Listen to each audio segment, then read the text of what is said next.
John 9. As he went along, he saw a man blind from birth. His disciples asked him, "Rabbi, who sinned, this man or his parents, that he was born blind?" "Neither this man nor his parents sinned," said Jesus, "but this happened so that the works of God might be displayed in him. As long as it is day, we must do the works of him who sent me. Night is coming, when no one can work. While I am in the world, I am the light of the world." After saying this, he spit on the ground, made some mud with the saliva, and put it on the man's eyes. "Go," he told him, "wash in the pool of Siloam," this word means sent. So the man went and washed, and came home seeing. His neighbors and those who had formerly seen him begging asked, "Isn't this the same man who used to sit and beg?" Some claimed that he was. Others said, "No, he only looks like him." But he himself insisted, "I am the man." "How then were your eyes opened?" they asked. He replied, "The man they call Jesus made some mud and put it on my eyes. He told me to go to Siloam and wash. So I went and washed, and then I could see." "Where is this man?" they asked him. "I don't know," he said. They brought to the Pharisees the man who had been blind. Now the day on which Jesus had made the mud and opened the man's eyes was a Sabbath. Therefore the Pharisees also asked him how he had received his sight. "He put mud on my eyes," the man replied, "and I washed, and now I see." Some of the Pharisees said, "This man is not from God, for he does not keep the Sabbath." But others asked, "How can a sinner perform such signs?" So they were divided.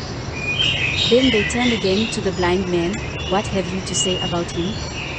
It was your eyes he opened." The man replied, "He is a prophet." They still did not believe that he had been blind and had received his sight until they sent for the man's parents. "Is this your son?" they asked. "Is this the one you say was born blind? How is it that now he can see?" "We know he is our son," the parents answered, "and we know he was born blind. But how he can see now, or who opened his eyes, we don't know. Ask him. He is of age, he will speak for himself." His parents said this because they were afraid of the Jewish leaders, who already had decided that anyone who acknowledged that Jesus was the Messiah would be put out of the synagogue. That was why his parents said, "He is of age, ask him." A second time they summoned the man who had been blind. "Give glory to God by telling the truth," they said. "We know this man is a sinner." He replied, "Whether he is a sinner or not, I don't know. One thing I do know. I was blind, but now I see." Then they asked him, "What did he do to you? How did he open your eyes?" He answered, "I have told you already and you did not listen. Why do you want to hear it again? Do you want to become his disciples too?" Then they hurled insults at him and said, "You are this fellow's disciple. We are disciples of Moses. We know that God spoke to Moses, but as for this fellow, we don't even know where he comes from." The man answered, "Now that is remarkable. You don't know where he comes from, yet he opened my eyes. We know that God does not listen to sinners. He listens to the godly person who does his will. Nobody has ever heard of opening the eyes of a man born blind.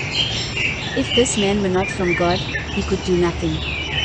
To this they replied, "You were steeped in sin at birth, how dare you lecture us?" And they threw him out. Jesus heard that they had thrown him out, and when he found him, he said, "Do you believe in the Son of Man?" "Who is he, sir?" the man asked. "Tell me so that I may believe in him." Jesus said, "You have now seen him, in fact, he is the one speaking with you." Then the man said, "Lord, I believe," and he worshipped him. Jesus said, "For judgment I have come into this world, so that the blind will see and those who see will become blind." Some Pharisees who were with him heard him say this and asked, "What? Are we blind too?" Jesus said, "If you were blind, you would not be guilty of sin, but now that you claim you can see, your guilt remains."